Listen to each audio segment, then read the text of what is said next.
अस्सलाम वालेकुम रहमतुल्लाहि व बरकातुहू। मेरे करीबी रिश्तेदार ने बच्चा पैदा होने की खुशी में एक तकरीब रखी। दावतनामा देखते ही मन में ख्याल आया कि अगर आदमी अमीर हो तो कोई भी तकरीब बना लेता है, कोई भी नई रस्म व रिवाज पैदा कर लेता है, फिर चाहे मज़हब से उसका ताल्लुक़ हो या ना हो। मैं शिरकत के लिए तकरीब में पहुंच गया।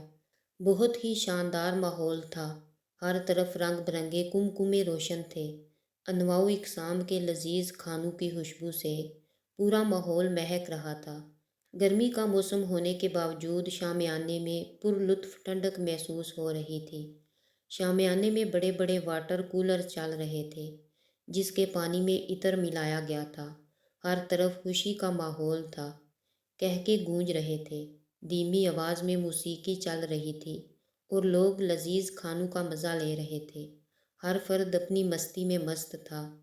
हर कोई सरूर व मुसर्रत के कैफ में डूबा हुआ था कि मेरी नज़र अचानक उस गुब्बारे वाले पर पड़ी जो बाहर शामियाने के कोने पर गुब्बारे लिए इस उम्मीद में खड़ा था कि शायद यहाँ उसके कुछ गुब्बारे बिक जाएं, तो आज उसका भी चूल्हा जल जाए। मेरी नज़र बार बार उसके चेहरे पर टिक जाती। अजीब आंसू उम्मीद थी, या जैसे सोच रहा हो, क्या हमारे नसीब में ये सब हो सकता है? क्या हमारे बच्चों के नसीब ऐसे हो सकते हैं? उसके चेहरे के उतार चढ़ाव से ये सब साफ जाहिर हो रहा था। वो बार बार ललचाई नज़रों से उन लजीज खानों को देख रहा था। कभी खाना तकसीम करने वाले लड़कों की तरफ हसरत भरी निगाहों से देख रहा था। मेरी नज़रें उस गुब्बारे वाले पर जैसे जम सी गई थीं। अचानक एक साहिब उस गुब्बारे वाले के पास पहुँचे और उसे वहाँ से जाने के लिए कहने लगे, और बहुत ही सख्त लहजा इख्तियार किए हुए उस गरीब को डांट रहे थे।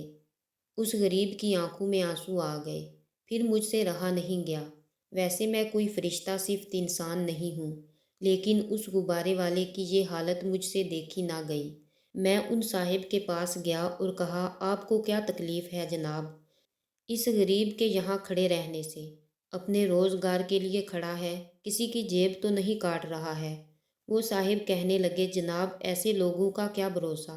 मेरे बर्दाश्त से बाहर हो गया और मैं बहुत ही ऊंची आवाज़ में उन साहिब पर बरस पड़ा। ये सब देखकर वो गुब्बारे वाला डर गया और मुझसे कहने लगा, छोड़ें जनाब, जाने दें, मैं ही यहाँ से चला जाता हूँ।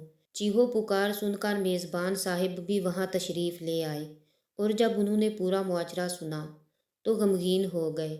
उन साहिब से कहा, गुब्बारे वाले से और मुझसे माफ़ी मांगे।